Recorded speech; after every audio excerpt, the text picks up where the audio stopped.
Hello, it is Tuesday, May 19th. McAfee and Hawk, Sports Talk.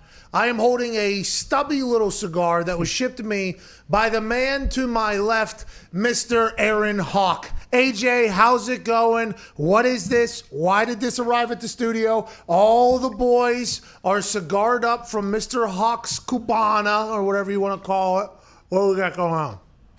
Well, I asked Zito for the address last week, and I just had a bunch of cigars I wanted to send you guys. Some stuff that I had, some that I like, some that I don't like, and I figured I'd send them your way. You don't like any of them. It sure feels like these were the ones that you don't smoke, and you put them in a box and send them to us. And the box, by the way, was beat up more than Ace Ventura Pet Detective beat up his UPS box when it got here. But we are thankful. We are thankful. I meant to put a note inside the box, but I got to the UPS or FedEx store, wherever I was, and I felt it was going to be awkward to write the note to you guys in front of the person that was trying to ring me up and do everything. So, yeah, I'm glad you realized it was from me, from the return address. But, no, I smoked those cigars that are in there, but there's some, like, bigger ones in there I know I wanted to send to Zito, and then some small guys. Like, who cares? You smoked this little one? Cigar? This little one? Like, this is a little guy here. Look at our little guys. Hey, look at little guys. Hey, there's an look at occasion little for any guys. kind of cigar. Like you'll hear some guys like, "Oh, it's a great cigar to have if you're mowing the yard. That's a good one to have when you're watering the lawn." Like people have different cigars for different situations they are in. I heard some of these fat boys, some of these hog cigars, get you a little lockjaw situation, so you like a little thinner one. Is that accurate? Yeah, I don't like those. The Gordo, they're called, like the thick ones. I'm not really into those. I can't do my mouth. My jaw is killing me. Guy loves a Gordo. Well, You were just doing a serious show? What were you guys talking about? Who was it with? Was it with Brady Quinn? Have you ever met Brady Quinn? What's he like? He's my brother-in-law, and I'm yet to What? meet him, even though I've been married to his sister for 14 years now. Seems like that's about right for him. For him, what is it? A shot? You taking a shot at him? I'm just saying, meet his brother-in-law. if you didn't meet his brother-in-law for 14 years, that seems like that's a problem. Yeah, that would be a problem if I really haven't met him. No, it was it was a Zoom call set up from one of my former teammates. A guy named Ben Hartsock was a tight end at Ohio State and in the Big league Ben. for a while. He and had about 5 of us on from my freshman year. We won the national championship at Ohio State. So he's doing a serious thing.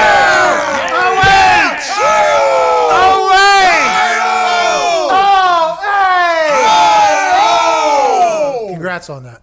I mean, I know I walked right into that, and I knew where it was going, but either way, I played along. Is that the biggest crowd you've ever done that in front We're of? proud of you. Right there? No, I've done it in front of Game Day. Had a couple hundred. Oh, That's nothing. That's nothing. That's not. I know. I know a people- guy that did that in front of the whole stadium. huh? What? What? Were you that guy? That was not me. No, I wouldn't. I wish I was honored enough to do that. There's only the guy that did it, that big time you, obviously, is a. When you play for the Buckeyes, just the way that came out of my mouth was interesting. You make a big tackle, okay? You got them shoulder pads on. Did you ever, as your celebration, go, OH, as your, you know what I mean? Like maybe a big sack or a tackle or something, instead of dancing or doing whatever AJ Hawk normally does, like maybe roll the dice, maybe do.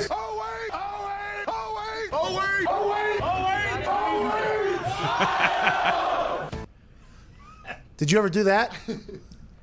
I would say it's a good bet to guess that nobody ever that has played for Ohio State football has got up in their celebration was to yell OH, and hopefully the 105,000 fans could hear him and would reciprocate IO. That'd be sweet if they could do that. Oh my God. If you were mic'd up to the whole stadium, maybe. No. Maybe take the helmet off on the field. OH, so they could see it, you know? And everyone's looking like, what does he say? What? They can't figure it out. And then what if only half the thing that I liked about the Ohio State fans when we went in that stadium, student section had a microphone, had a thing to a thing to start the chants and things of that nature. They gave me a shout out, a little bit of love. I thought that was really taking the fanhood to the next level. It's like, okay, we're all going to get organized. Somebody bring a goddamn walkie-talkie in this thing, and they had a whole speaker system. The guy was running it. He had a suit on. It was a real thing. Yes, Block O is where the student section is in the one end zone, like the open part of the stadium. I guess it's not really open, but yeah. Is that where I came in at? Yeah, that's probably where I came down that big long ramp. Yeah. Yeah, you probably came in through the visitors, like down the visitors ramp. It was the visitors' side they were warming up on. Because that's where the visitors ramp and where the gate you probably came in was closer to where game day was set up. Yeah, because we just walked straight from game day right over. Yeah. With Eddie George. Yep. Legend, by the way. He's a Buckeye legend. Got the same license plate as you. Then who else? Herb Strait was already down there. It was us. It was insane, though. That place is insane. Ohio State, great fan base. Very rabid. And they will show up old and white in your Twitter if you get into a beef with a Buckeye. Will they? Well, yeah, you know. But you and Urban, you've smoothed things over. You're good. We haven't talked, but he allegedly reached out to talk, and that's enough for me. I don't want to actually talk to you, but I get it. You tried. How did he allegedly reach out to talk? Through a guy that knows him and knows me. And you said, nah, I'm good, pal. Kinda, yeah. So now we have re-energized the beef. No, it's not a beef anymore. It's like he wanted to You talk. tell me he's not offended if he reached out. He's like, you know what? I don't know if I've ever done this in my life, but I'm going to kind of have a peace offering and reach out to this guy and try to smooth things over. And you said, oh, no, I'm good, bud. Hang out down there, pal. Yeah, but it's like, all right, it's cool with me, man. So now he has a right to be upset with you. No, he does not. It's like I stopped. I'm a fan of his again. We've stopped. Him attempting to smooth things over is enough for me. It's like, all right, he made an attempt. I don't want to have a conversation with the guy, but he's made an attempt. I'm done with it. I've moved on. See you later. You did the bigger thing by saying, hey, look, you don't have to apologize. Don't even worry about Yeah, it. the fact that you even reached out is enough for me. I get it. Yeah. What if he was reaching out Okay. to tell me, like, yeah, I meant what I said about you? Say that shit again. Like, what if that's what it was for and I missed it? We'll never know. Never know. Damn it. What if Urban Communication is always key. Any relationship, Pat, you know that. Communication both ways. You need it. What if Urban Meyer was going to bury me in that text and I chose not to answer? Damn it. Would you have wanted him to bury you? Oh, yeah. Oh, yeah. It would have been incredible. Imagine Well, a for stand-up content, set. everything's content with you. You think of it. You think of that beef a little differently than Urban thinks of it. Yeah. I'm going to use it in a stand-up set. I don't know if Urban's going to do that. I think he could, by the way. I'm not 100%. I think he could. But I think Urban and I think we've mutually agreed, hey, I'm a fan of yours. You might be a fan of mine. I'm not sure. But let's just move. We're like two ships moving in the night, going past each other. Starboard? Suck it. Hey, honestly though, Pat, next time I do see Urban, I see him a decent amount. Obviously now, not with COVID. I am going to ask him about you. Like I want to get his. I can see him really loving you. He took a shot at me, man. It was a blatant shot at me, obviously. All right. Unwarranted. He did. It was out of nowhere. It was nowhere. I was just hanging out, not even getting paid to be on the show that he was talking about. That was his competition. And he just takes a shot at me. It's like, whoa, buddy. was I'm not even going to be here next year. Wait, you didn't get paid by game day? No, I had an appearance thing, I guess. So you got paid. No, I actually lost $960,000 working. Well, that's because you're flying private everywhere. Wouldn't have made it if we to do didn't. Literally would not have I made get it. it. I get it, man. I had New York on Monday for Get Up. Then Thursday Night Football on Wednesday, wherever that was. And then game day Saturday, and then New York. We wouldn't have made it if we had to rely on Delta. No way. Disgusting. American. United. I don't even give you peanuts. We would have been delayed on the runway still. Game day would have been starting. We would have been sitting in a whole nother town. You probably would have made it though, because you said at game day you would get there, you'd sit in the back for 2 hours and 50 minutes, and then you'd come on and do your quick 3 minutes. No, they'd have me on early, so I'd have to say hello early, and then I'd sit for 2 hours, 45 minutes, and I'd come out, do my shtick, gimmick, get out. I can't wait to watch you on there this year with an expanded role. It's going to be fun. Do not put that out there because I am not sure that is happening. And I believe that is a real conversation that's happening behind the scenes right now. And we're just not fucking sure if that's going to happen because of the words that I just said right there, I believe. If I had to. Yeah. Wow. You got tricks. You got any cigar tricks, pal? You do like the. No, I don't, man. I wish I could blow the O. Oh, I can do that. Oh, you can blow those. You can do You it. can blow those, pal. No, I've tried it. I've tried every once in a while, and then I just stopped. I'm like, what am I I doing? blows like an Audi. Get it? No, I didn't even Uncle hear you. Sam. Someone was puckering their mouth, making an O sound in the background. It cut your voice off to me. Why you look? It was you. Everybody's Why you saying look- it's you, Tone. It was me. It has come out that the guy who owned the Pizza Hut chain that delivered the pizza to Michael Jordan the night before said flu game, which turned into food poisoning game, he came out and said that it was 1,000% not poisoned, and he didn't even have 5 employees to deliver the food to begin with. It was him and one other employee.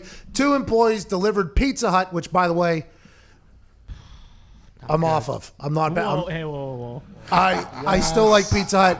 I still think their wings deserve a lot more credit than they actually get. They're a bit inconsistent because there is a chance that they're potentially poisoned. But said guy over there said the one that Michael Jordan got in the story that was told on The Last Dance was not accurate. And I would like to say nobody knew it was this guy's fucking Pizza Hut. Nobody knew that this guy was involved in it. Michael Jordan and the boys were telling the story as they recalled it. And this guy decided to throw his name out there to be the guy.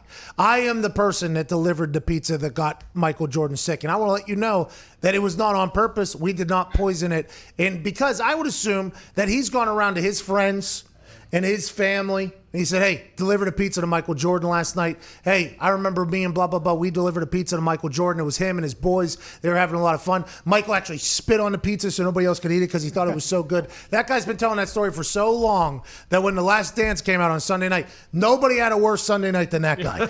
Nobody had a worse Sunday night than that guy. All his friends, all his family, who he's been telling his story to for years, sending texts like, oh, you tried to kill him. You tried to kill him. And he had to come out. He's like, I did not. What do you believe? Do you think Michael Jordan was poisoned by this pizza? Do you think that was a lie? Or do you think this guy coming out is just trying to save his ass for a lie that he told long ago?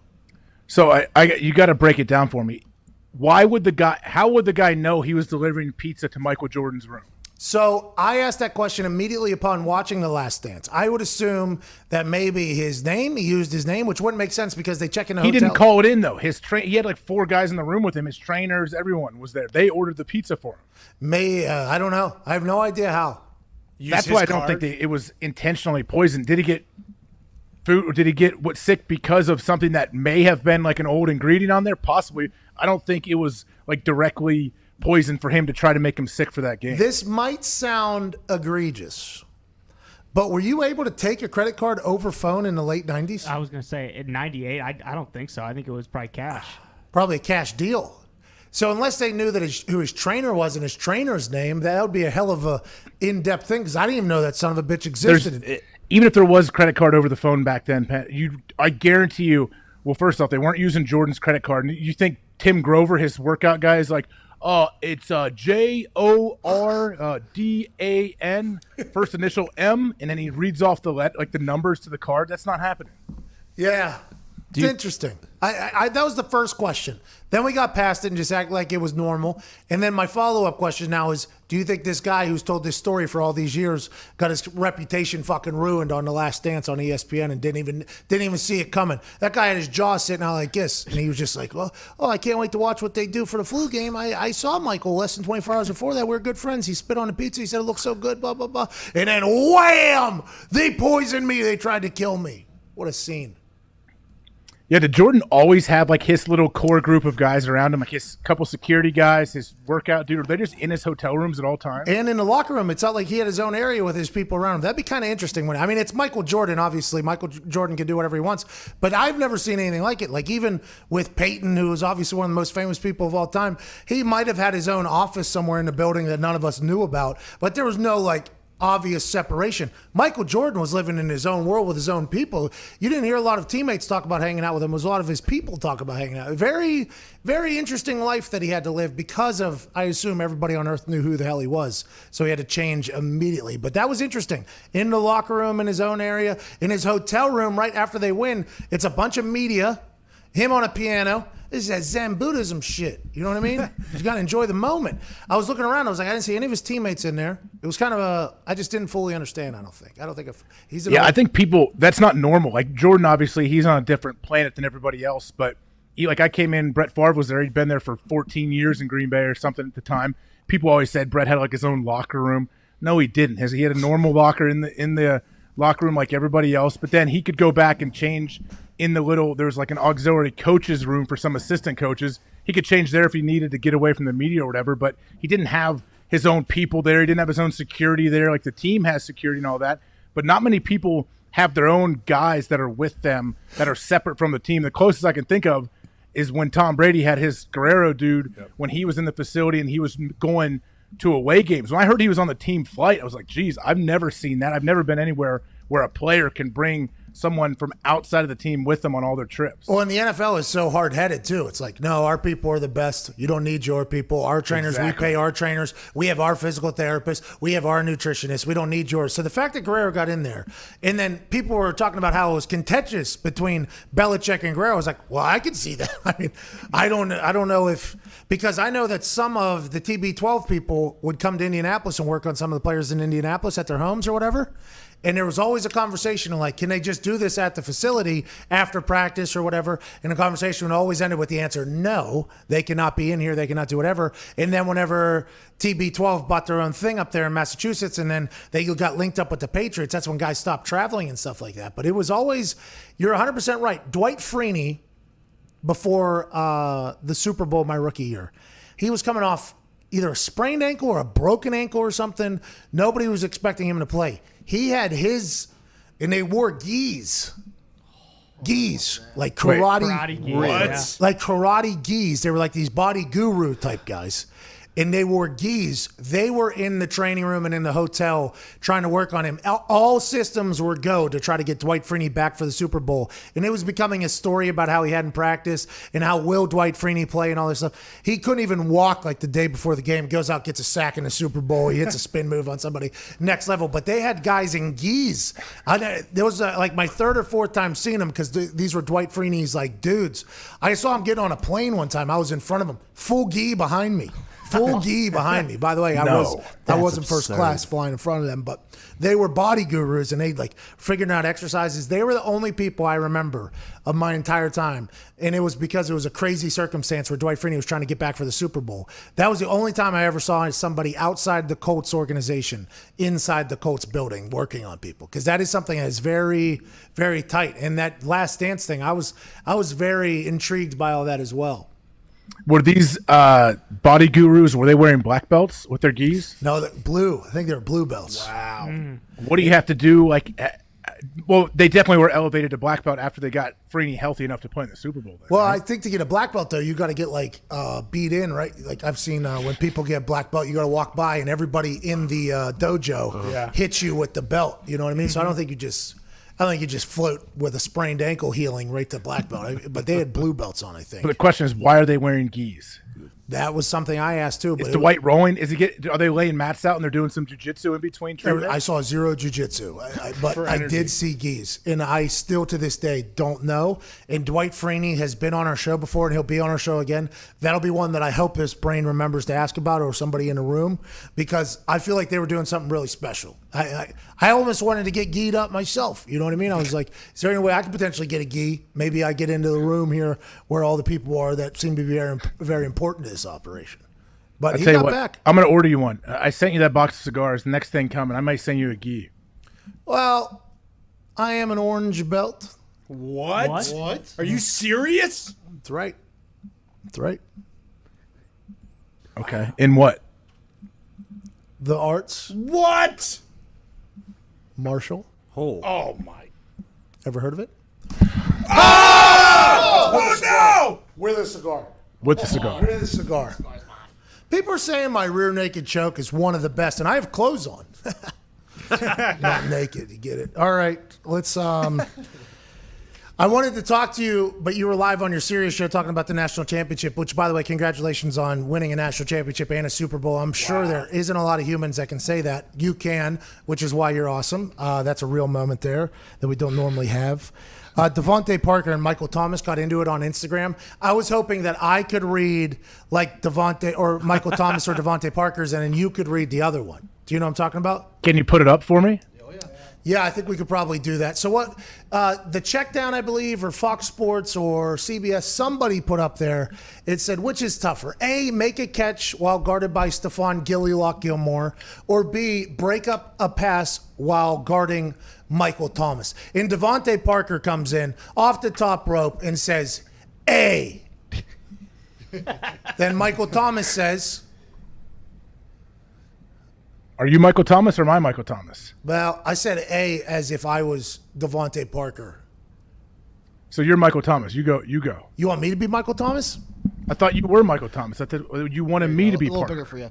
Okay, he says, for you, yes. Go run some numbers up. Then you can talk. I lapped you and you've been in the league longer than me, first rounder. Got some hard feelings there, brother. Question mark? Oh, boy. Let me get targeted 300 times a game. Oh, in other words, you weak. They don't even put your name in the same sentence as me. Remember that? You still not going to do nothing. It took you 6 years and 17 weeks to have a good game.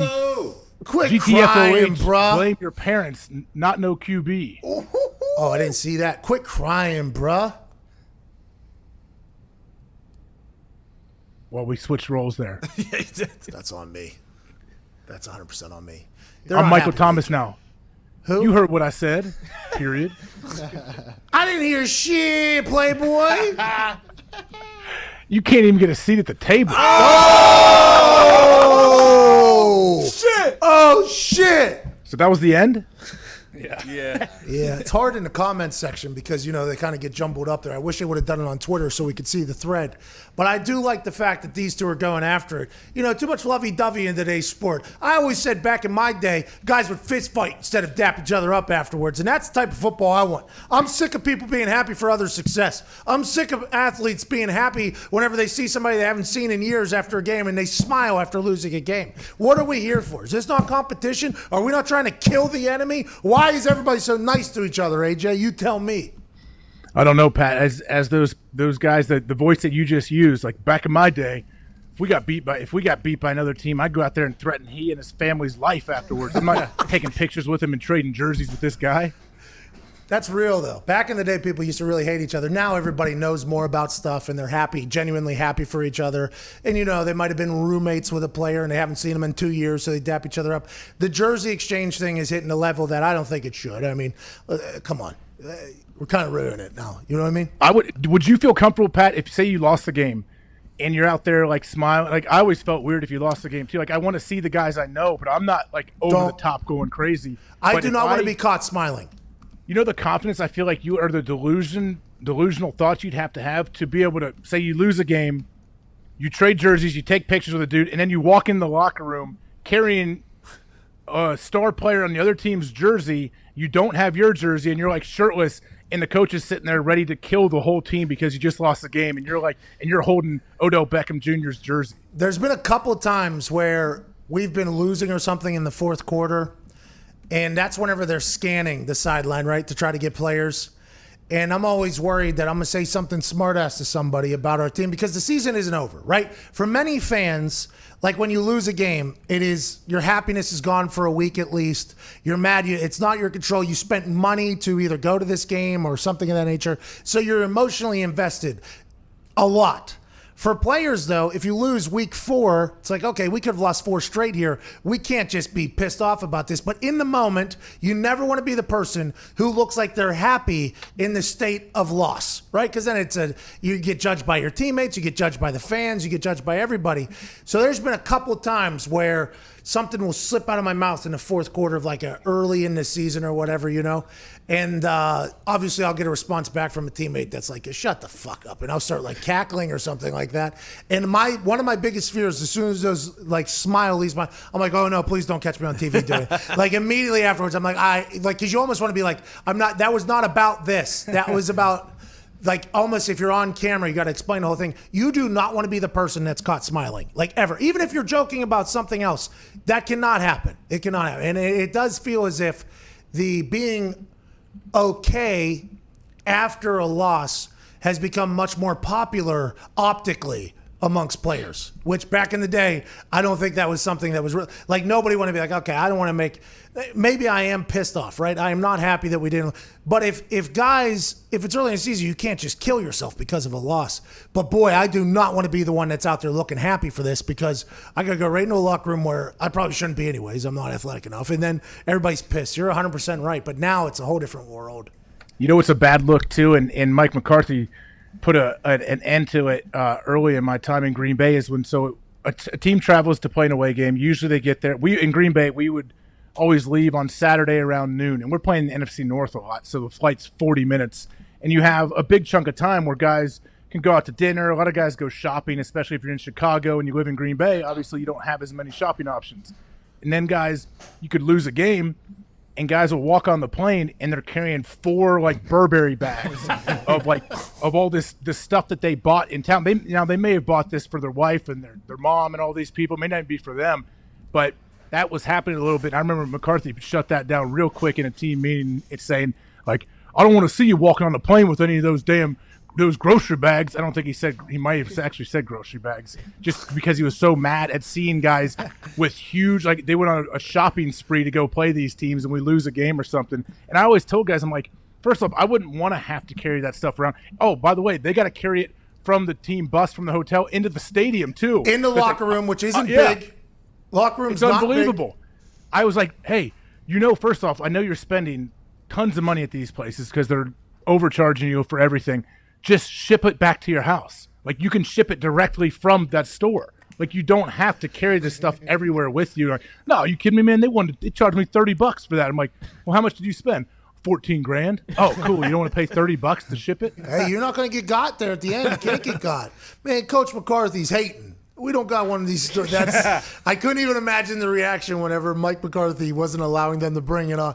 Oh, he's a fucking hater out there, man. What does he want from us? He didn't even care. He honestly, I think he even said, like, ship it back or have someone, like, don't bring that on the plane and on the team bus. There was a player we had, I won't say his name just because he doesn't. I mean, he kind of does, actually, with the story I'm going to tell, but it's not my job to do that. But we had just lost and got knocked out of the playoffs or whatever.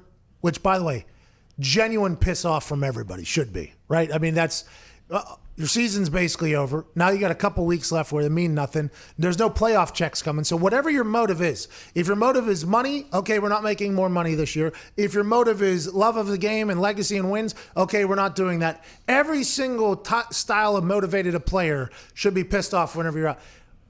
Came on the plane. Okay, he was on the phone while holding another phone. Okay, had his bags that were just dragging across people. And then he started shit-talking people for dice debts that were owed, gambling debts that were owed, while he walked all the way to the front and then sat down, talked on his phone loud, hung up his phone, and then put a pillow on and thought he was going to sleep. And I was like, this guy, bad guy. OGs in the locker room came up. Quite a conversation happened with that man, and he was no longer on our team after that trip, but it was a pretty quick little out. But those types of moments, you learn a lot about people real quick. Or talking on speakerphone on the team bus after a big loss. Oh, nobody gives That's the worst. Like, it's so loud too. Like, yeah, man, you didn't see me on that third play, the fourth drive, man. Yeah, I almost had TFL there. I had to do what I had to do, business decision. Had to do what I had to do. Did you see Karl Malone go on the bus after they lost there? Game 6, I believe it was. What's he doing? Karl Malone got on the Bulls bus afterwards and dapped him up or whatever and said congrats and we'll see you next. Did you ever go to the other team's buses? Never. I don't know where the other team's buses were. Me neither. One time I think I got a beer from the Cardinals because they're Cardinals. Remember the Phoenix, that University of Phoenix stadium, their parking lot is right outside where you are. So when BA was there, he was having like tailgates afterwards. Oof. So I got like a beer there. Leckler used to give me beers after every single game, but they were always just show up at my locker. Me and Vinatieri's locker. It was very nice of him. But other than that, I like Karl Malone going over. There's stories of like Larry Bird going to Michael Jordan and stuff like this. I would assume Peyton and other people probably had back, but I don't know if anybody else really had that access to go over to the other locker room. Kansas City, when Vrabel was in Kansas City and he was still playing, we played them in the preseason, and Braves after games would sit in his car and have like a little tailgate, and he brought a cooler and he would have beers and wait for the traffic to die down before he could go home. And I remember I stood out there for a little bit with him, but it was the most awkward situation. First off, I was somewhat young maybe in my career, and our team buses are lined up. Their players' lot's right next to our buses. Yeah. And Braves is sitting right here having beers, and I'm like, can I have a beer? Like my coaches are right behind me on the bus. Everybody's right here, the whole team. There was maybe one other player on my team with me and Braves and a couple of the Chiefs guys, and it was only preseason. And I remember how awkward I felt that they were all like, I just felt like McCarthy and the rest of my coaches are staring daggers through me because I'm standing here with Brady. Well, they were, because the buses all faced the Kansas City team lot, because you walk out of the stadium, team lots to the left, buses are to the left, the team was to the right there. Colquitt used to bring me beers, now that I think about it, because that's literally, in my head I see him walking out of his little tailgate he was having, and he had like 45 kids or whatever, and then he'd bring like a local brewery IPA to me or whatever, and he was like, here you go, hey, for the bus ride to the airport, here you go. Well, thanks, man, appreciate that, good person. We had a couple coaches that would stand after we would win an away game. They'd stand and smoke cigars out by the team buses. We had people that did that out by the airplane. Who? OGs on the team. Really? Yeah, so while they're loading the plane and all that shit. Which takes an hour and a half almost. Nobody talks about that. You are sitting there forever. And it's like, no offense, equipment managers are the backbone of a team, as are athletic trainers. But they've had a day where they had to set up an entire sideline like 6 a.m. Then they had to go through the entire game where they're packing everybody's shit. Then they have to pack it all up. Then you get to the airport. Now they got to unpack these trucks. There's 3 trucks worth of shit they got to put in there. And then whenever they're done, then we can leave. You're sitting there for like an hour and 20. And those equipment managers just from 4 a.m. basically until the plane, and then afterwards they have to take it all off to the stadium, to the facility or to the stadium, yeah. And then they got to wake up the next morning and our shit better be clean or get the fuck out.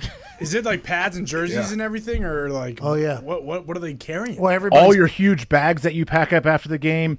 There is massive amounts of equipment they take on a away game just for the training room alone. Think of all the equipment and the huge. It's like a traveling tour. It's like Pearl Jam's on tour with the amount of cases and things that they have to bring with you just for the training room, let alone all of the other stuff. Backup cleats for everybody, backup pads for everybody, backup helmets, balls. Like 5 clothing options for each coach. Damn. Yeah, the coaches. Jeez. The coaches, yeah, they got to. Think if it's a cold game. We have a cold game. They would give all of our coaches these huge snow boots, giant coats, like just massive amounts of things that these guys have to do. And they got to move that entire village out of a truck, put it on a conveyor belt to go into the plane. And then when that doesn't work, they got to run up conveyor belt and throw it in. And all the team is either miserable sitting on that little fart bucket or they're wide open. And when the equipment managers walk in, it's like, here we go. Yeah. But you're there for an hour. Those late night games, you don't get home till like 4 a.m., 5 a.m. sometimes. It's very wild. Do you guys pack your own travel bags? Oh, yeah. So like if someone forgets, they could actually forget their helmet. Well, they all get checked, I'd assume, by the equipment managers. But I packed, everybody at our place had to pack their bags on Saturday morning. Before walkthrough, had to have your bag finished. So I'd go through it. My shit was very easy. But hey, maybe I want to bring out some new cleats. I had a pair of cleats that sat in my travel bag for 2 years. I never busted out. I was always thinking one morning I'll wake up and be like, yeah, I'm going to put those sons of bitches on. They were bright whites. Ooh. They were very loud. And I never had the confidence going into the game that I was going to hit the ball well. So I was like, not today, pal. I'm probably going to shank one. Don't want to fuck it up. Let's go back to here. What about college? Was college the same deal? Yeah, you pack your own bag in college, I believe. I always packed my own. I always wanted to pack my own bag, but we would leave it unzipped on Saturday morning, and they would kind of double check to make sure you had like your helmet, your big stuff. And you could easily forget cleats or something, and hopefully they had a backup somewhere for you. And that's like whenever I travel now, like my lady a couple times has tried to pack for me, and I'm always like, just don't do it. Because if something is forgotten, I would like to be mad at myself and not blame somebody else. I feel like that's the same thing for the football. It's like, if you forget your pads, that's on you for not bringing your own fucking pad. Now, granted, the equipment managers I guess they should have looked through everybody's bag. It's not their job, though. That is not their job. That's you're a grown up. You're a professional. You're getting paid to do this. It's your job to pack your own stuff. I always pack my own stuff, AJ. Don't worry about that. Yeah, I would never want anyone packing my stuff for me. Same, like you said, if I'm going on vacation or something, I would never ask my wife to do that. I wouldn't want her to do that. She doesn't know all the stuff I want. Sam was just trying to be nice, I think. It was back whenever we were doing those 6 planes a week this fall. It cost me $960,000. I'd be coming out of a coma, like, I don't know, probably had 2 hours of sleep in the last 3 days. I'm like, all right, got to go get on a fucking plane here. And she's like, I got your bag ready. I'm like, I'll pack it, please. Do you feel better physically, Pat, now that you haven't been flying all over the country? Oh my God. I feel like a human. Yeah, I mean, it was an awesome ride. And while we were in the middle of it, we were talking very much about like, this is insane, have no idea how we're doing this. It was just like every day was like, all right, how do we get enough energy to get through today? Oh, and you're on for 4 hours, 5 hours. It's like, all right, here we go. And then get on a plane. It's like, all right, I can't sleep on planes. So I'm up, get home, pass out, wake up, do it again. But yeah, in the middle of it, we realized probably never going to be able to accomplish what we're accomplishing right now. Body feels like it's going to quit. And I think I had the Rona. Yeah. I think I had the Rona. And that is... We were in New York every week. No, yeah, I think you did. I think I had the Rona. Go get an antibody test then. Okay. I mean, I will, but... It'll tell you if you had it. If you have the antibodies, then you had it. Everybody was just telling me, like, oh, this is what football season's like whenever you're doing this. But there was a time there for Wait, hold on. Nobody was doing the schedule you had, though, so how could someone say that to you? Well, Adam Amin was close. I mean, Adam Amin yeah, play-by-play guys, when they're doing multiple sports, Yeah. too, like they'll do 3 basketball games during the week and then do a football game on Sunday. Yeah, he didn't have the Daily Show, which is the only difference, but he had to prepare for like 4. So he was a good person for me to lean on, to be honest with you, because I was like, there was a couple of weeks like going into a game, I'm like, Adam, I am fucking dead right now, dude. He's like, yeah, your body's going to want to shut down and stuff like that. He's like, I'm tired basically every day. You just kind of got to power through it. But there was like a 10-day experience there in the middle of that thing where I was sleeping on the planes, which I never did. I was I bet you I had the old Rona there for a little bit. Now I think back on it, because we were literally Brazos flopping into the middle of where this coronavirus was at, World Trade Center in New York City, once a week, just like, excuse me, can we get as much of the Rona as possible? And I was licking walls and handles and stuff. I might as well have just been way out there. And everybody knows I'm good. I'll dap up anybody out there. So I think I might have had the Roni there for a little bit. Probably have some antibodies. That's good news. And that hotel we were staying in, a lot of international people were staying in that one too every week. Yeah, so we probably had the Roni. Probably. Did you have any tornado situations yesterday? No, but it was fucking coming down. It was like a flood out here in Indiana. Did you guys have Well, we have flood warnings right now in Ohio. And yesterday, my neighbors have a pool. Luckily, they heat it nice too. And 3 of my kids, I was over there watching them swim, and the tornado sirens went off big time. You know, it's like everything got dark. Boom. We got back to the house, and yeah, we saw tornado warnings for close to the area. We didn't see anything or whatever, but it's been terrible weather. Did the house shake? No, it wasn't that bad.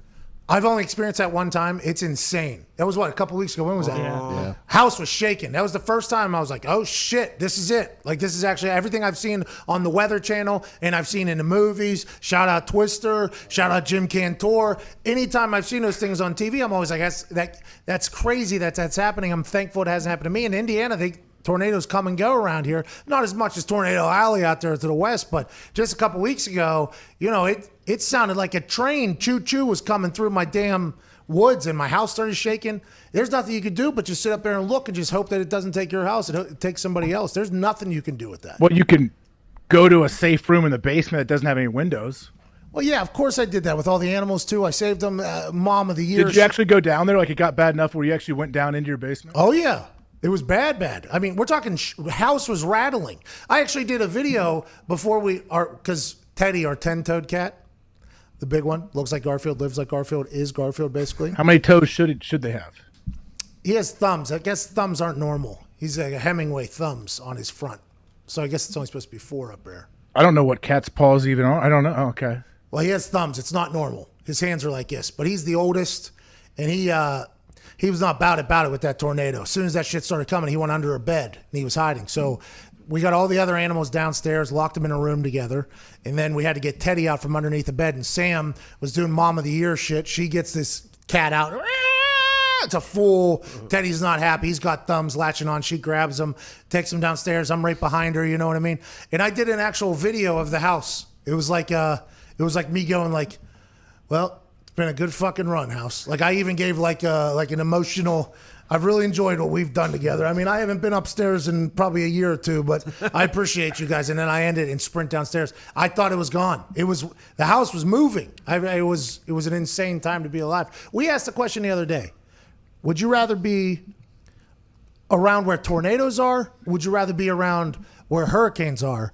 And the overwhelming answer has been you'd rather deal with tornadoes than hurricanes. I guess hurricanes are just a complete different animal, come out of nowhere, and they just destroy everything. But tornadoes, you don't know when they're going to pop off either. You get a little warmth, get a little chill, you get a little front hitting each other, all of a sudden they start tangoing, dancing, a train comes through the woods, and you got to get a cat out from underneath a fucking bed. But a hurricane, I guess it just takes everything out. Hurricane would be, I think, scarier. It seems like it does so much damage for people that are on the coast around it. Yeah, tornadoes, I mean, growing up in Ohio, I've been around tornadoes. I've been lucky and haven't had any come, like, touchdown near me. But what was it, a year or two ago? In Ohio, right where I grew up, big tornado tore through there and damaged so much stuff just, like, north of where my parents live and took out whole chunks of things, like all the buildings down, everything. They come out of nowhere, too. Yeah, they can kind of warn you, right? But it's like you said, though, what are you going to do? Barely. Go sit in the basement. You don't know if your house is going to get ripped up. You know what's really interesting? Before phones, how did anybody know about the tornado warning? Because the tornado warning, their dumb little transistor radio or whatever. Okay. Because they do it on TV, but the TV is out, obviously, because the wind. So there's no TV. The sirens, that's really only the two. And you have no idea where it's at if you hear the sirens. I just thought don't be fooled either, because the sirens a lot of times get tested like the first Monday of the month. Wednesday, I think. Really? Yeah. Jeez. I mean, at what point did the boy cry wolf that the fucking wolf showed up, huh, pal? But you should have an idea after like 3 or 4 Mondays. You got to feel like, oh, wait, it's perfectly sunny. Everything looks great. There's not even any wind. And these sirens are going off. Wonder what it is. Oh, man, this tornado might come out of nowhere and hit me. All right, I have a question for you. You played football in high school in Ohio. At about the same time, LeBron James would have played football in high school in Ohio.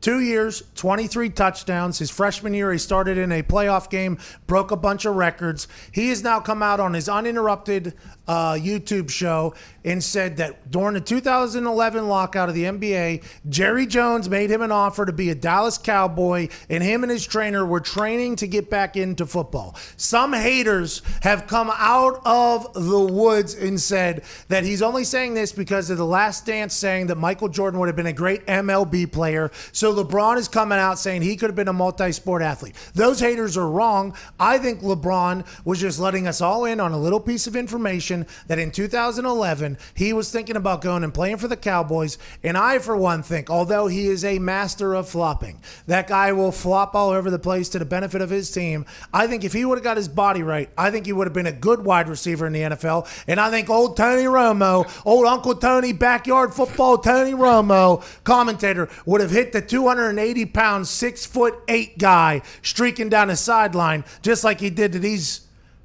gentlemen in Ohio high schools. Well, I don't know. I'm torn on what I think, what kind of NFL player LeBron would have been. Like, so to get his body right for football, what does that mean? He has to put on 20 pounds or so? I think he's probably got to put on a little bit more. At that time, remember, everybody's thinking about skinny LeBron right now. LeBron wasn't always this skinny. He did a complete body transformation whenever he was deciding that he was no longer going to take games off, I think, right? Because he used to rest. He used to rest. It happened in Indiana all the time. And now he's come out against it because he's gotten his body into a different shape, I think, where he can go the long haul. But I think back then, whenever he was that big, what do you got to do? Just add some probably a little bit of padding here for any of these rib shots that could potentially happen with safeties flying over the top. 2011. He was biggest in 2011 too when he was with the Heat. He was massive then. He said he just did a little more bench. Would he been a wideout or a tight end? Pulls. A little bit more what? He said he added a little bit more bench, and then he would do a little bit more sled pulls. Well, that's the thing. You got to get a big old chest. You know what I mean? That's why Antonio Brown does so much chest. If you're going to be a wide receiver, did a couple more sled pulls. By the way, in the red zone, there's a touchdown every single time. It should be. I want to know how he reacts when he's getting not only jammed at the line of scrimmage. How does he catch the ball in traffic? Like, that's the toughest thing to simulate, to try to see, like, okay, when you have a defender underneath you and you know the safety's coming over the top, are you going to be able to extend yourself and catch that ball when you're going to get blasted in the ribs? They're going to take your knee out. Well, Jerry Jones knows that you put him in motion, so he doesn't have to worry about the jam at the line. Okay, we'll put him in motion. And then, obviously, they're just going to run his ass on deep balls, I'd assume, right? But red zone, I guess you can't do that as much. But I would assume, and this is just me maybe being a bit ignorant, that's a wild football throw. That's classic high school, by the way. That kid holds the ball up here whenever he's dropping back, by the way. Fundamentals on that quarterback are probably off the charts. What's St. Vincent St. Mary High School All-State wide receiver? That's his high school. What is that, single A? Well, in Ohio, it goes Division 1, 2, 3, 4, 5, and 1 is the biggest. I think they were Division 3, maybe? What was Centerville? 1. You think LeBron would have done it is a difference. It's definitely different from 1 to 4 and 1 to 5. But, I mean, regardless of wherever LeBron is playing high school football, it's completely unfair how gifted this dude, how big and strong and fast he is. Yeah. No matter what division he's playing in. I mean, he's going to be a stud. I think he would have been able to figure it out. For some reason, I think he would have been able to figure it out. Now, contract-wise, they wouldn't have been able to figure it out. He said he still has the Cowboys contract in his office framed from old Jerry Jones because he's a big Cowboys fan. But I think he would have been able to figure it out, and Uncle Tony Romo would have loved him. He should have. I mean, yeah, I think he would have figured it out as well. But just because someone's fast, just because someone's big doesn't necessarily mean it's going to relate into NFL success. Look at Brock Lesnar tried to make the Minnesota Vikings. He didn't make the team. And he played football in high school. True. I know he was coming back from a long layoff from football. He was also trying to play D-line, though. I think there's a lot of different world. I think there was a lot of leverage issues with Brock, right? Like what? Like, isn't there a lot of games that get played on defense? Like, I think in the hand-to-hand combat there, offensive line, defensive line, I think that's potentially the hardest one to get dropped into because of the leverage and the games that could get played and things of that nature. And I think Brock, if he would have understood that stuff a little bit more through reps and experience, he would have been able to make it. But at wide receiver, I think it's see ball, get ball, isn't it? And by the way, I saw him play flag football against Kevin Durant's team, and he had 6 interceptions. He was a ball hawk out there. Yeah, I mean, he probably would have been a stud if he would have stuck with football the whole time. Yeah, but I mean, it would have been fun to see, and why not? Jerry Jones is smart. Send him a contract, try to get him to come out there and just build the aura of the Dallas Cowboys even that much more. Jerry should send him another contract. Be like, hey, LeBron, once this basketball season's over, do you want to come play for us this year? Mike McCarthy will get you the ball. How would that have to work? Because he's selling jerseys. He's selling merch. You can't pay him that much, though, because he isn't proven because your salary cap and you haven't paid. Jerry just has it. You got to have an under-the-table deal like, hey, man, your salary is going to be like $3 million a year. Don't worry. That's nothing. Once all this is done, you're done in the NBA, whatever. We can't do it now because of the salary cap and how it works. I'm going to give you a little piece of the Cowboys, give you some equity. My hands don't get cramps when I'm writing equity to a 6'8", 280-pound wide receiver that can sell jerseys and sell out a stadium, okay? Or let him use the yacht for 2 weeks. That's worth $800,000. That yacht is so nice. Fucking Jerry World. Actually, it's probably worth more than $800,000. To lease that yacht for a week is probably $500K. Yeah. That Airbnb is probably north of $1 million if you want to get in there. North of $1 million. Yeah, doesn't Magic Johnson always goes and charters one of those giant super yachts and takes like Steve Harvey and they go on a trip around the Mediterranean? I think it's like $300 a week or something crazy. Really? And if you've watched Below Deck, you got to give him an envelope of $50K cash tip on top of it when you get off the boat. So it's $350,000 for a week in a super yacht? You can go look it up. There's sites online where you can look up what it's like what it would cost to lease certain yachts. Now we're talking.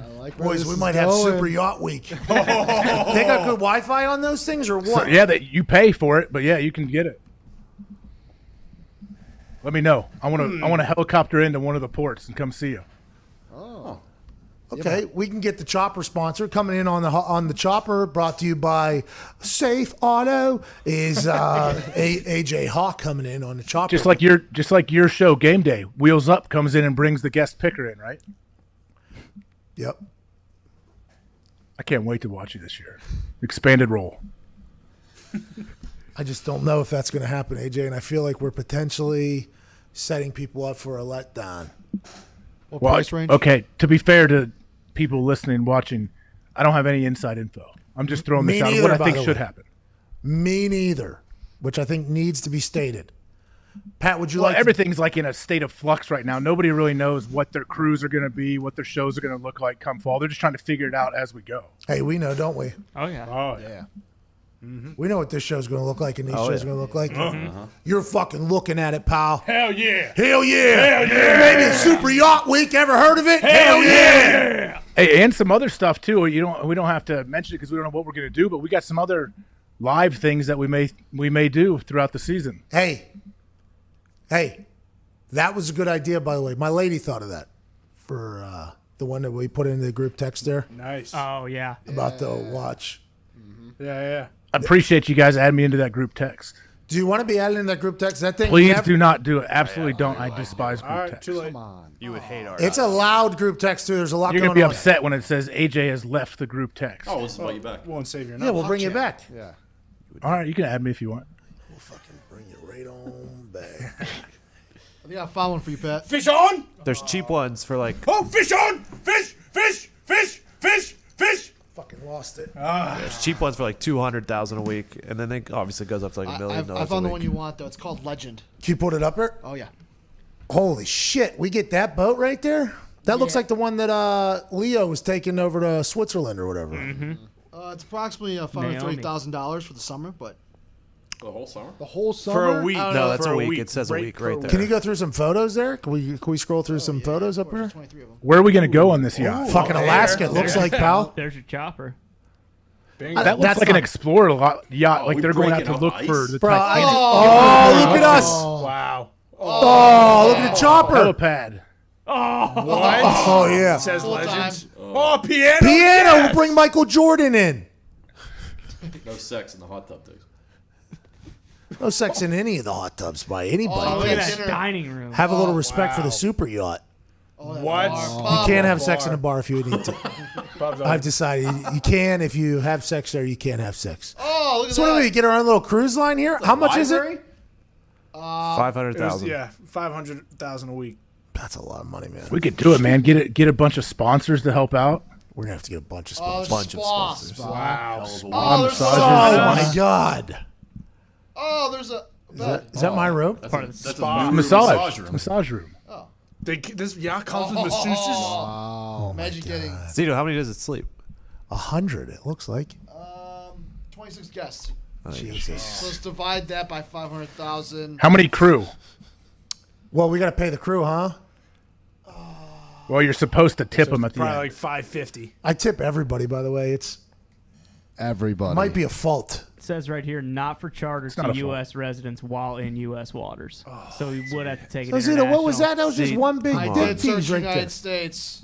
So you can't dock in the U.S. No, it seems like we're gonna have to get Jerry's. Even better than international waters. Anything goes. Does Ursay have a yacht? Can we not try to rent Ursay's yacht? He's got to have a Shad yacht. Khan. Let's get Shad Khan's. He'll give us a deal. Hey, that yacht he's got has a full spa in there. That's just when you got too much money, right?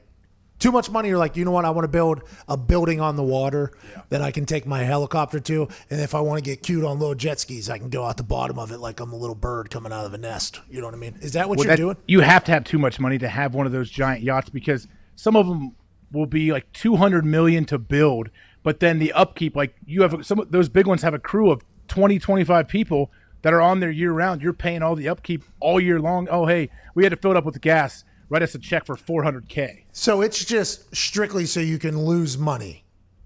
It has to be Pretty a tax much. reason that they're doing it. Has to be. How can you spend $250 million on something like that? Because you got it. You got it like that. You ever go down? You remember when you took those cruises when you're trying to elude the drug testers? Bingo. When you pulled into port, did you ever see some of those super yachts parked out there? That was crazy to see. When we Like, played in the Atlantis always has a bunch of When them. we played in the Super Bowl down in Miami, because Super Bowl week, that just like this last week down in Miami, Super Bowl week, oh my God. I think I saw one of Bill Gates's and like maybe the second in command at Microsoft, the guy that owns the Clippers now, I think. He was Ballmer. Steve Ballmer. Jimmy John's. You should see fucking Jimmy John's yacht. That guy sells sandwiches. He is What about Papa John? Does he have one? Papa John, I assume, has one down there in Louisville, probably patrolling the river down there. Excuse me, you eating 40 pizzas a month? Don't think so. Get the fuck out. A couple islands in the Caribbean. AJ probably like to check out. Which one? Virgin Islands, maybe. There's one that I'm very intrigued by. Oh, yeah? What's that? It's being held up though, with the estate and whatever. What are you talking about? Little St. Jeff's, is that what they call it? St. John? St. Jeff's. Yeah. I think it's St. James. No, Little St. Jeff, I think he called it. I don't think he was a saint at all. Who's he? Are we talking about the Epstein? same? We know Oh, we it could is probably get a good Epstein's deal on that Island, island, yes. can't we? It is Little St. Joe's. I don't think we can buy that. That's not a place we want to be associated with. You're I right. do- There's bad karma there. a lot of bad there, yeah, from what I've been told. What are they going to do with that island though? For All right, real, you like, that's two a must very get chopped desirable island, I would guess. Our YouTube's about to get dropped out because of that, by the way. Yep. Error. Hope you feel good about it. What did I say? Stream Can't bring up a guy's name? You know what you said. Can't bring him What'd you say, Z? No, the YouTube people were just saying stream ended. Error. Let's go to $20,000 a person for the 26 people, obviously. That's very nice, though. That's not bad. You're going to find 26 people that are willing to pay $20K for a week? Yeah. Great week. Are you Hell of coming? a week. Be a good week. Actually, only need 25 because you're one of them. Listen, Tim McAfee. Tim McAfee, you know, hey, why don't you take everything you've ever earned and just put it into this week? Everything you have saved, let's just dump it right into this week on a yacht out in the middle of the ocean. Yeah, and if any of the boys want to bring some floozy, she's got to pay too. You can't pay for her. True. You boys are bringing floozies onto this yacht? I don't think so. If they're paying 20 grand, No floozies. It's a work trip. They're not bringing floozies on this. If there's 26 people on this yacht, Pat's lasting one day. One day. One day. We got to get a 13-person yacht. I will be staying on a boat next to. Pat's buying another yacht to stay That on. giant yacht's going to feel real small after about the first 3 hours. Those cruise on those cruises that I would go on to get away from the piss tester, man. You knew everybody by what? I don't know, a quarter of the way into day one. You knew everybody on the boat. They knew me too, quickly. Yeah, the super yacht would be different. I think that's out there. That's not right now, but in the future, that may be something we could. We should definitely do Super Yacht Week. Yeah. I feel like that's something. And by the way, what happens is you put in. Okay, so you have some type of groat. So one fan per day can join us. What? On What's a groat? greatest raffle of all time. We did it before. It was the greatest raffle of all time. You bought the Pat McAfee professional baseball player comedic sports documentary, which people have heralded as the greatest comedic sports documentary of all time, and you're automatically entered into the groat. In the groat, we gave away Super Bowl tickets, we gave away World Series tickets, we gave away Stanley Cup tickets, we gave away a Lisa mattress, we gave away a couple $1,000 bucks. WrestleMania tickets. We gave away WrestleMania tickets. So it was the groat, the greatest raffle of all time. You buy the documentary, you're automatically enrolled in the groat. We can make this another groat situation where you could win a spot on the Super Yacht Week and then do one for each day or whatever. Shadow. I Nick. got it. I got the idea, Pat. So let's plan out when all the next like 5 Super Bowls are. The next one that is on the water. So Tampa Bay is coming up. Bingo. We don't even have to get a super yacht. We get just a normal yacht and we dock it right there for Super Bowl week, and that's where we do all of our stuff. Wow. Like, hey, you want to come to Radio Row where there's 5 billion people, or do you want to come onto the yacht and have a chat? Oh, and by the way, we're going to have a floating balls with a floating hole out in the water somewhere in the bay, hitting off the top of said super yacht. You hit closest to the pin, you win a certain amount of money. Yeah, that's what we do. We do super yacht at Tampa Bay. it's Super gonna be Bowl. tough though with a regular yacht when a super yacht pulls in next to you. I think we get a pirate ship. I like that. Bingo. Buccaneers are going to be in the Super Bowl, too. Well, Against who? Probably the Chiefs. Look, he already knows the Lions stink, this guy. Chiefs are just a good team. Didn't the Lions win the draft? Yeah. Well, the guy that's currently talking for the Lions didn't know Woodward the other day. We're past that, Pat. That was part of the Friday news dump. No one remembered it. Gilbert Arenas won the lottery with the help of a homeless man. Have you seen this story? No, I'm curious as to what it is. Okay, so Gilbert Arenas had $10 on him. He forgot his wallet. He was in his car. He was heading to a gas station to pick up his Powerball lottery tickets from his gas station, okay, from his people. He gets there. For some reason, he encounters a homeless man. He says, hey, I'm going to use $5 on. He has $10. He said, I'll give you $5. I got to go somewhere. The homeless man said, no, keep the money. I don't need the money. Just give me a part of the winnings whenever you go buy the lottery tickets from wherever you go. He continues on his journey. The place closed up where he normally buys his lottery tickets, goes back home. Next morning, he wakes up with a text message from a number he doesn't know. It says, congrats, you won the Powerball for $300,000. Has no idea what it means. Goes into the gas station. The gas station person says, hey, since I shut down the store early yesterday, I played your numbers for you. So Gilbert Arenas is playing the lottery so much that the person who works at the gas station knows his number. Electric that he's this all in on the Powerball. I hope to get to that point in my life one time. Those numbers hit. He wins $300,000. He says thank you to the gas station. I assume he tips him out handsomely, goes and tips out the homeless person handsomely, and then goes about his day as a man who won a Powerball and won $300,000 and when he didn't even buy a ticket. What an amazing story. Gas station attendant deserves all the credit in the world for being potentially the best human on earth, because Gilbert Arenas did not know that that ticket existed. He could have pocketed that, chose not to. And then homeless person saying, yeah, I need it, but you need it more. Good luck in the Powerball. Ends up winning. Gilbert Arenas, this is an awesome story. Happy for him. I hope that happens to me one day, that I am a regular at a gas station for Powerball so much that they know my motherfucking numbers. And even when I don't buy a ticket, I still win. Good for Gilbert Arenas. Well, good for that the gas station attendant. Are you kidding me? You realize you have a winner, that you played for somebody, a famous guy that would never know if you didn't tell him. Ever. You could pocket that $300,000. It's just like in the movie American Gangster, when who's the cop in that? Russell Crowe. Russell Crowe finds the $1 million and doesn't keep it. He reports it or whatever. That's exactly this gas station person. He had $300,000 in his hand. Nobody knew that this $300,000 existed except for him and Gilbert Arenas. This is a personal relationship that Gilbert Arenas comes in every day with him and picks the same numbers. Gilbert Arenas would have never known. The guy could have taken $300,000, decided not to. And that, my friends, is why you should believe that the world is much better than it is worse, and why happiness will always win over negativity, because of people like that restoring faith in fucking humanity. Yeah. You're right. Now, what is the proper amount that Gilbert should have given to this gas station attendant as well as the homeless person? Because if he won $300K, you could say he's safely going to pocket 140. So he's going to lose half because of the lottery tax, and then the prize tax, and then the state tax. So he's maybe less than 140 he'll take home. Yeah, it's probably like 110 maybe. And I'm sure there's options of, hey, we can pay you like $3,000 a month for a certain amount of time, or you can take a lump sum for less than the 300. By the way, everybody always says take the lump sum. I think if I ever win one of those big ones, I'd like to make it a game of spending the money every month. Yeah, I mean, I guess they say take the lump sum because, like, I want to be making money on my money. I don't want you making interest on my money.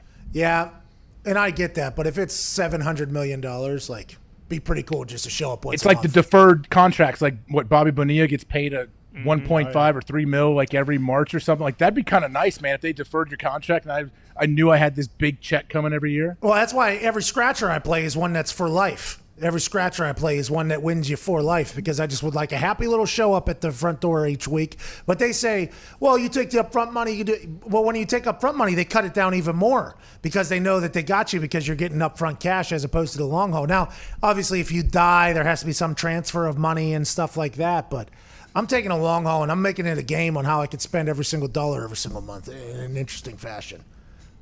So I think he gives 10 to 15 grand to gas station person, same amount of money to homeless person, and then he kind of rides off in the sunset with another 70 grand. It's a good story, and he'll be back next week to play those same numbers. Bingo. I think that's a good amount, right? He's giving 10%, 15% probably give to the gas station guy, maybe 20%. Of his net, someone would probably argue, no, you need to give 10% of the gross. Which would be I've had teammates argue when they tithe, when tithing, giving 10% of your income to a church. And I've had heated arguments I've seen of teammates say, no, you tithe off your gross. You don't tithe off your net. What would you do? So maybe 10, 15 grand is a little light. Probably give him 25, 30. Yeah, I don't know. But also, did I win 300 grand or is. did I actually win 400 grand and it's a cops found, you know what I mean? Because Changes the game. 180, 200 bucks of mine went missing from when I was arrested to the next morning when I could reclaim my money. So, Well, you give that homeless guy $5 because he's got no clue you won the lottery. You tell him to go kick rocks. You just take care of the clerk at the gas station. That's a good idea. Actually. Jesus. Nick, just keep the good friendly cycle going, right? Yep. He's a terrible guy. He's a terrible guy. Right there. That guy probably doesn't even know what day of the week it is. You just let him Listen to this. get his malt liquor from the grocery store and you just keep This fucking guy. He's such a terrible person. I can't co-sign on that. Me neither. I hope you give that guy. You should see my relationship with homeless people. Okay? It is a good one. But how do you mean? I took one homeless guy out for St. Patrick's Day with us one day. Really? Yeah. Started at like 7 a.m. with me, and I just said, you just want to come with us? He said, yeah. Got him a couple of jackets from some places. I mean, he was with us all day. That guy probably, I don't know, I probably gave him $3,000-4,000 that day. He just hung out with me all day. You sent me down station scared. No. You were hanging out with this homeless guy. all day. Nick hopped in a cab. He should not have hopped in. It was very obvious that we were not following wherever this cab was going to. We come out.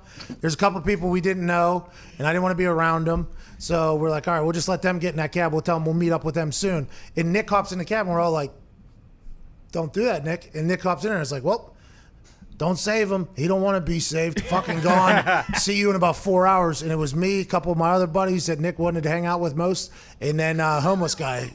Nick was replaced by the homeless guy that we found right there on the side of the street. Do you have a name? Had the time of his life. I don't know. He had a sign, though. It said, why lie? It's for beer. And I was like, you just want to fucking come have all the beer? He's like, yeah. He fucking threw his sign down. It was like a movie. He just joined us. He got kicked out of one place because they said he wasn't properly dressed and he was doing something else. But he had a good run with us. And I gave him a lot of money. Another homeless guy in Pittsburgh, like 2, 3 a.m. on the south side walking down the street. I saw him. He had great Timbs on, so I respected it. And we had a good conversation. I gave him like $500.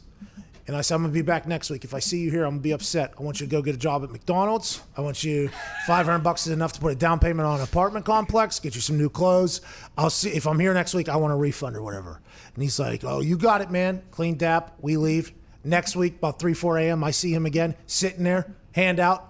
I'm like, what the fuck happened, pal? Gave you $500 last week. He was like, I wanted to get a job at McDonald's. I had no home address. I couldn't fill out the thing. I couldn't apply for a job. I was like, oh, that makes sense. Gave him another $500 and walked away.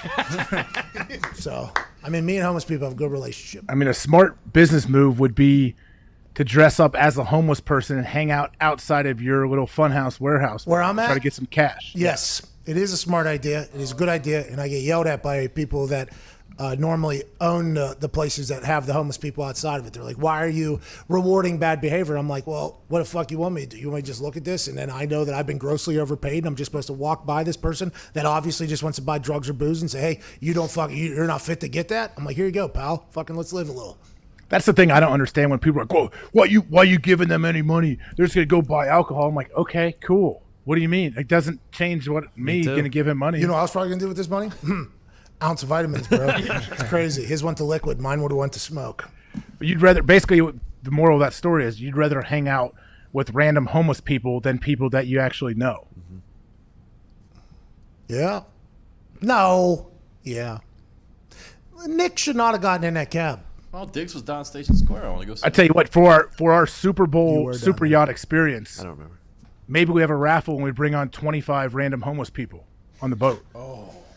So I gave away 5,000 tickets when the Pacers made the playoffs back against when they made that run against the Heat. So the Pacers were worried that the home playoff game wasn't going to sell out, okay, because they had just come back into resurgence after falling off a little bit after some PR issues. So I said, some conversation started. I don't know if they started a conversation or I started the conversation. I was like, can I just buy 5,000 tickets and give them away or whatever? And they were like, yeah, we'll give you for a deal. I think they charged me $2 a ticket maybe or something like that. So I put $10,000 down. Then I had to give away the 5,000 tickets. You know how hard it is to give away 5,000 tickets? How do you even do that?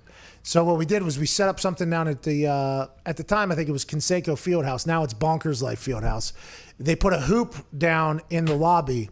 And if you showed up and you made a free throw, you got 2 tickets. Because it's Indiana. You know how many homeless motherfuckers showed up? They were their busted ass drunk. I mean, we had a line of thousands. Then did they try to resell the tickets? Thousands of people, but there was probably 15, 20% of them were homeless people. They're like, oh, I get to fucking watch a playoff NBA game. I'll come get this shot loose. And they're like throwing things off the back, taking food out of there. I mean, it's one of those situations. But yeah, it was not easy to give away the tickets. It was much harder than I thought, and I would never do it again. But it was a cool moment to watch a homeless get wet and get a chance to go hang out for a night. I mean, 5,000 is a lot. I would imagine if you just had the tickets there and said, hey, show up and we'll give you 2 tickets, you still may not be able to give them all away. No, there was a lot of people there that were shooting the free. That's why we had to do the free throw thing, because we thought 5,000 homeless people could potentially show up. So there had to be a little bit of a challenge to get in. I would have went down there. Like if I was living in the area and I wouldn't have take my kid to a game, I may have gone and tried to make a few. Good team too. That was back when Paul George, George Hill, Roy Hibbert, Lance, Frank Vogel, David West. Lance West, Stevenson. That was a good team. Those teams Reggie were fun to Miller. watch. Reggie Miller was not. He was talking on the sideline at that time. He looked good in the Last Dance. I feel like he came across well. He yeah, because he had a good jumper. They showed highlights of him playing good basketball. I learned a lot about the NBA. I mean, they highlighted the Celtics, they highlighted the Lakers, they highlighted the Pistons, they highlighted the Knicks, they highlighted the Jazz, they highlighted the Pacers. I mean, it was a pretty good little history lesson through that entire Last Dance, and it was nice to learn about Indiana and its fan base. And that lady, Kathy Martin, I believe was her name. She's been doing a little local interviews because of her screaming. She said Jordan wouldn't give her anything, but her and Rodman had a good give and take. I'd love to hear what Rodman was saying to that. It was a fucking blonde lady. Hey, I just saw a thing pop up when I know Tom Brady was down in Tampa working out with teammates, right, on some high school field. Prep school, The best was I see all of his teammates are wearing helmets. Obviously, Tom's got the shoulder pads on because he always wears shoulder and like the left knee sleeve. I don't think it was Tommy Copper, though. So Brett way a bit upset. Hopefully, Brett sends him a few. Make him better, when he's younger. I like that people work out in their full pads. I always say I'm going to do it, and then it gets to the off season, and I just didn't want to put a helmet on. So I would never. I get it. If you're a quarterback, especially, he definitely feels different throwing the ball with shoulder pads on. But I don't know. I can't imagine strapping it up and going out there and doing footwork drills. For me, the helmet to change the view a little bit, for me, for punting. And I would always be like, you know what, I'm going to put the helmet on this offseason. It's going to take me to that next step. And then every time I go to call the equipment staff for my helmet, they would be like, do you really need this? Nah, you're right. There's no way people in Green Bay would let me take my helmet out of the locker room. There's no chance. No chance. I would have had to call and ask them for the helmet, and they would be like, well, what do you want it for? I'm like, well, I want to work out in it. Like, you want to work out in it? Just why? Tom Brady's doing it. So maybe I do it. Maybe it makes me punt balls better because Tom Brady's doing it. Also, avocado ice cream in my locker, please. Or you show up and they got a helmet from the pro shop that has the thing in there, like the flat thing so you can't put it all the way on your head. Somebody grab that helmet. We got a helmet sent here, Battle Custom Helmets. Is that what it's called? Yeah. Battle Custom Helmets is this kid who's making helmets. He's like creating these helmets. It's going to alleviate concussions, right? I'm not 100%. So all these new helmets do. I'm not sure what his mission is. I think he just makes custom helmets for people. I believe like for instance, you ever seen Dockery on the internet? He has that all black helmet that he works out in. Like I think there's custom helmets. This guy sent this helmet to us. It's it would not fit my head at all, but it's awesome. Look at this. You think it's a Colts helmet, right? Huh? The number 1 there? Boom! Flip it over. It's West Virginia. Whoa. It's West Virginia. Every mountaineer. Was that the same model that you wore too? Same setup? I believe this is the last helmet that I wore in the NFL. Same setup. It's just 2 sizes too small. You got a big head. That's for sure. Big brain, but it's a beautiful helmet. Shout out to Battle Custom Helmets, I believe. Oh, he's like one of the shoe guys that does custom cleats and custom shoes. Yeah, here he is. Battle Customs right here. This guy. He sent me this helmet. It's a very nice helmet. It can't fit on my head. I wish it could because I'd like to go spear some people. There's mine right there in the middle. But I appreciate this a lot. We're gonna have to find a spot for this in the office, in the studio somewhere. We said we had to build like a lazy Susan for it, right? So it spins because you want to make sure people know that it's both. You see. Just build a one singular thing like how they present Super Bowl trophies, but have a little turntable that it sits on, so it's always rotating. That's smart. Oh, we can put it on a record. All right, is this your show? I think it's your show, huh?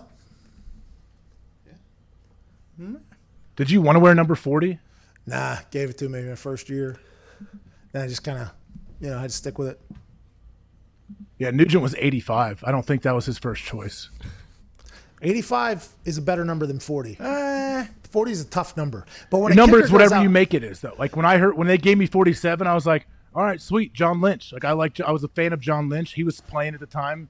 He wore number 47. So I was like, all right, cool. For me, I was like, sweet, I love 40s. You know what I mean? You play Edward 40 Hands? Yeah, I mean, I played a couple times. Ultimately, I ended up pissing my pants, but I mean, it's charges. I could see you being very good at that.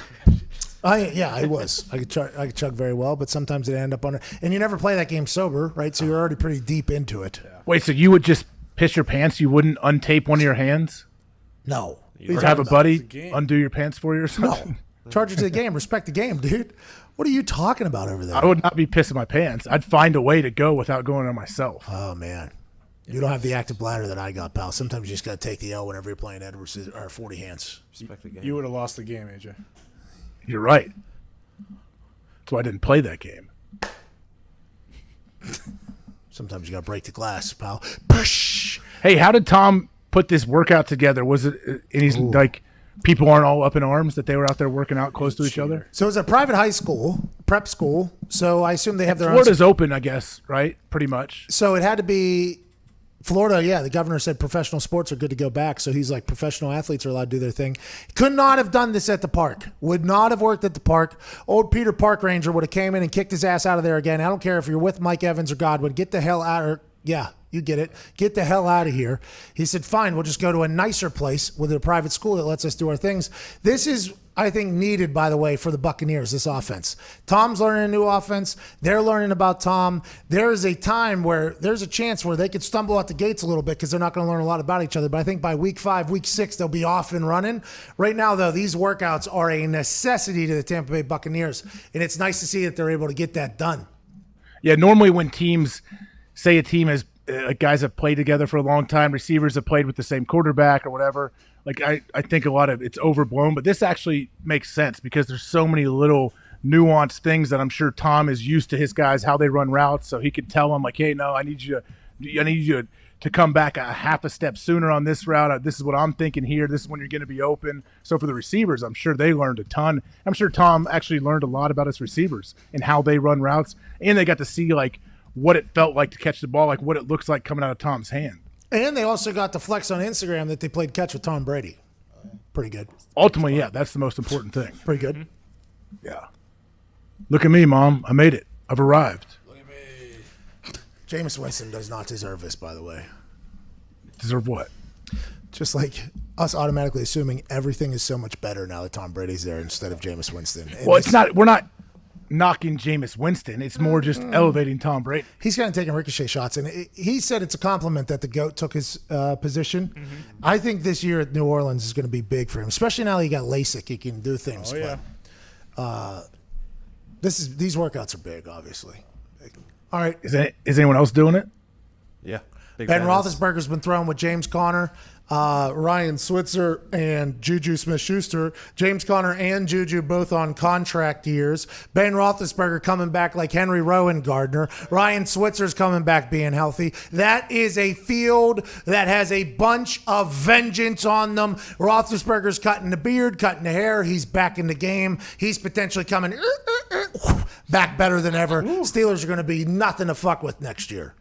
Yeah. The funniest thing was we did the show yesterday. We played some screenshots from Ben's video, cutting his hair, all this stuff. It was very confusing in how we showed the video. We didn't know what he's on a private plane, but this is before surgery, whatever.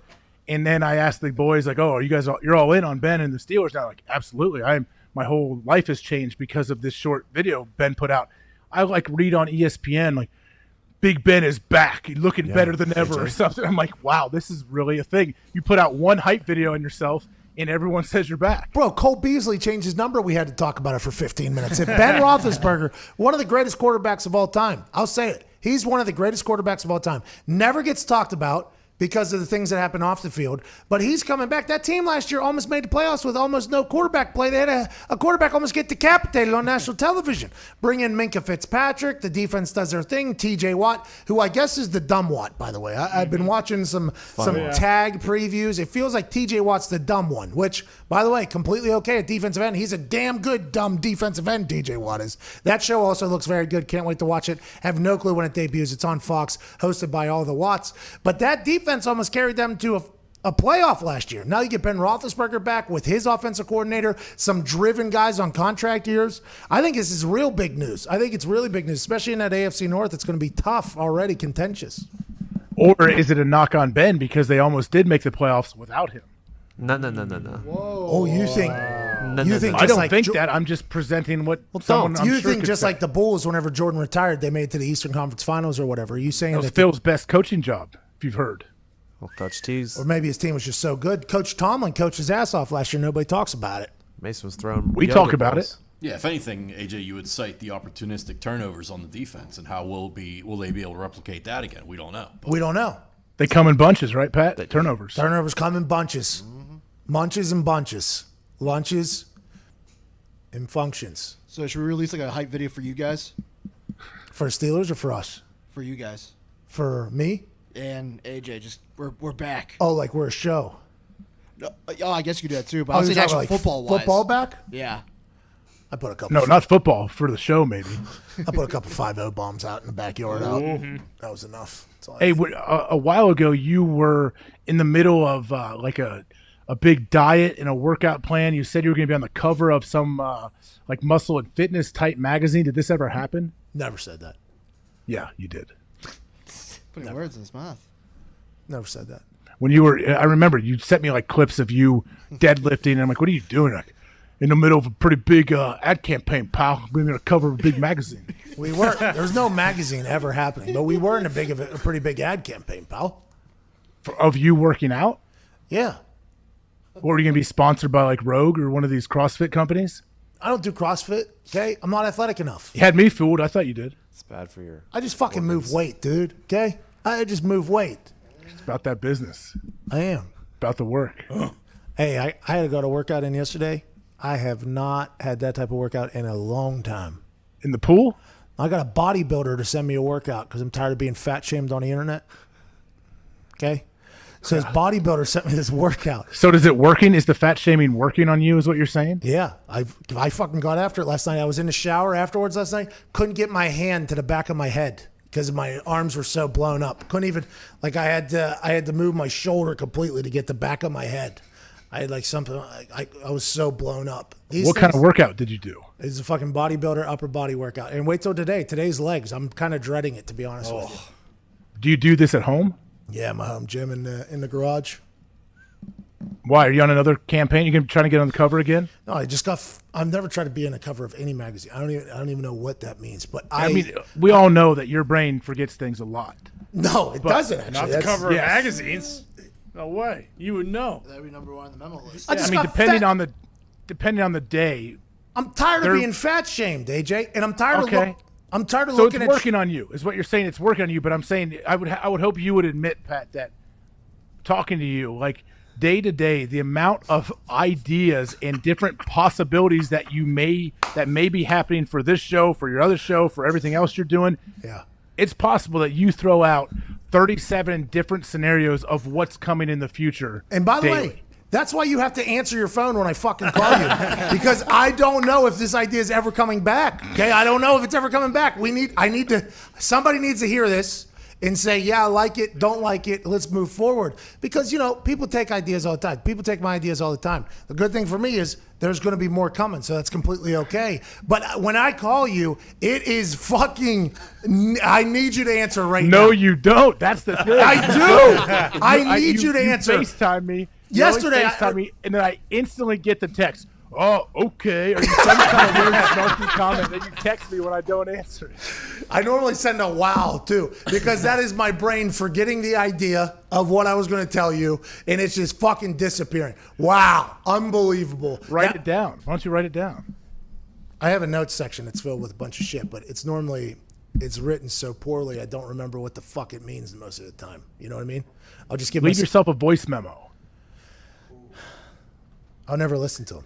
I think you should make voice memos, because then we could compile them over like the course of a year, and then Zito or somebody can put them together and put it together nicely, and we could listen to you and your voice in different stages of possible, hey, a lot of vitamins right now, oh, a little sleepy right now, no vitamins, and you could hear the different inflections in your voice and the excitement for these crazy ideas and possibilities that may be happening, and we'll put them in a little 3-minute clip. None of them are crazy. 3 minutes. You're going to need a lot more than that, pal. But I need you to answer. Trust me, I know better than anybody. I need you to answer whenever I fucking call, though. I've had a couple really good ones in the last couple of days, and you have been no-showing because your kid's birthday, and then the Blue Angels, and then all this other stuff. It's like, yo, we're trying to compile something special here for fall, and you're a no-answer guy. It's like, yo, I got things cooking right now, AJ.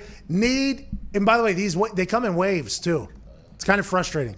I'll never understand it. There's some days where I'm like, I think I could write a rap song today. All right, I'm gonna do that. Then I'm gonna record it. And then You don't need to call me though to tell me that you want to write a rap song. I only call you whenever things are associated with potential Aaron Hawk. I get you. Hey, I'm with you, and it's no fault of your own, but you do tend to call at like high traffic times, like 8:15 in the morning when like obviously you don't have kids, but it's different when you have kids. There's times like getting them ready in the morning, getting everything situated. It's a bit of chaos, and then at night when they're trying to get them together to go to bed, at bath time, all this stuff. That's usually when I see the FaceTime coming through. Just wait until the call tonight about this super yacht. I am gonna have no less than 75 ideas for this super yacht at Super Bowl. 70, maybe 80 of them. So tonight, when those kids are cleaning off, whatever the day that they had on them, just expect a couple FaceTimes coming through. And if you don't answer, there's going to be a long text message following it. Just want to let you know that. When I text back, what's up? Sorry, couldn't get it. What's up, man? Then either nothing from you, and I'm like, oh, either he's like mad and offended, or he's probably upset himself because he already forgot the idea he FaceTimed about 30 seconds ago. Bingo. Zito wants us to do a calendar, I think. Right? Is that your idea? Probably not, but No, somebody wants us to do a calendar. Maybe Billy. What do you mean, like firemen do for sell to charity? Yeah. There's this other idea that it's currently being cooked up that I think is a smash. We might break a Guinness World Record with it. It's currently cooked up behind the scenes right now. There's so many ideas cooked up behind the scenes and inside your brain that I can't keep them straight. Nah, not right now. There's only a couple right now. The one breaking a Guinness World Record is potentially the best idea that we've had in a long time. What record? the record. Can't talk about it. No, it's Can't. just know it's a great idea. Thank you, Ty. Thank you, Ty. If you had answered your phone, you would have known it. Exactly. Now you gotta. Fucking exactly, Zito. Exactly. That is the perfect. Like, for instance, what if this idea came to me last night and it was involving you? I FaceTime you. You don't answer, per usual. Then I wake up this morning. You call me back. You go, "What's up?" I go, "Fuck, I don't remember now. Idea's gone. I don't remember." You know, there's ways to document your ideas, right? Yeah, it's you, AJ. Yeah, but I'm a naturalist, dude. What makes you so sure that I'm going to remember your crazy idea? Because if you remember it and I remember it, probably a good idea. Plus, if you only remember a sentence of it, you'll probably then you say that to Pat. Pat will remember the whole damn thing. Bingo. Great mask. You know what? by the way. You've turned me. You presented like evidence that I need to change. There you go. Just if I call, there's a reason behind it, is what I'm thinking. But that's not true, though. You think I'm just calling to talk? I don't want to fucking talk to you. You hear me? Oh, okay. Now I'm hurt. Now I'm That's what you just said to me. That's what you just said to me. Oh, I heard. No, I know there's always some kind of idea brewing when you call, and I believe me. If I am able to and I see the FaceTime, I do answer. I've FaceTime with you, Pat, in the last year more than I have FaceTime in my whole life, probably. You're welcome. That wasn't what I was going for, but yeah. Do you use FaceTime a little bit more now because I kind of brought it into your life, forced you into it? You did kind of like open me up a little bit because I remember you telling me a couple years ago, like, no, FaceTime's great because like facial expressions and everything is a big part of communicating. And it is true. I'm like, well, you know what? As much as I pushed against it early on, and I still do continue to push against it, maybe it's with the whole COVID situation, Zooming with former teammates and friends and stuff. You're like, you know what? Actually, sometimes it is good to see people. Well, that's a lot of what I say, too. If you don't see how I'm delivering, you probably think I'm quite an asshole. Well, and then you get your fucking shit on, blah, blah, blah, blah, blah, you know. Like, people will be like, oh, a little bit harsh here. But then whenever you see me say it, it's like, oh, he's a stooge. He's just joking right now. You know, so that's why. A lot of stuff. Yeah, a lot of my stuff doesn't come through well over text. Bingo. And also, as soon as I say something, I'd like to see the way the face is so I can see the immediate reaction to see if it's a good idea or not. So I say something and their face is like, I'm like, well, probably not good. All right, I'll talk to you. And if the first one's like, oh, good idea, I'm like, oh, see, got him. Bingo. Here we go. Let's start selling a little bit. All right. That is the best. You have an uncanny, I know we're wrapping up. You have an uncanny ability to go, like, you'll be in the middle of this super passionate, like, monologue. Oh, this is my idea. This is what I'm doing. Here we go. Okay, cool. Talk to him about, and you hang up. I'm like, that was it? Okay, so we're done. All right. Yeah, so that reaction wasn't one that I thought was, you know what I mean? I was building up the pitch. The reaction wasn't where I thought it was. Like, all right, we got to take that one back to the shop and work on it a little bit. Let's get out of here. You can see I'm kind of distracted. Like, that's the problem about FaceTime. You can see I'm like, oh, I'm like walking around trying to like fiddle with things. I'm like, AJ, I think I just thought of literally a $20 million idea, and here you are just fucking fixing your kid's hair. Okay, can we find a little bit of focus on what matters here, please? Jesus Christ. You're right. You know what? You're right, Pat. I've been wrong.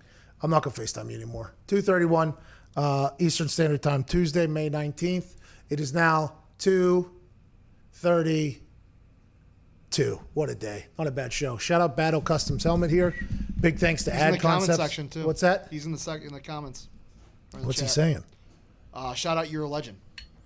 Ooh. Thanks, man.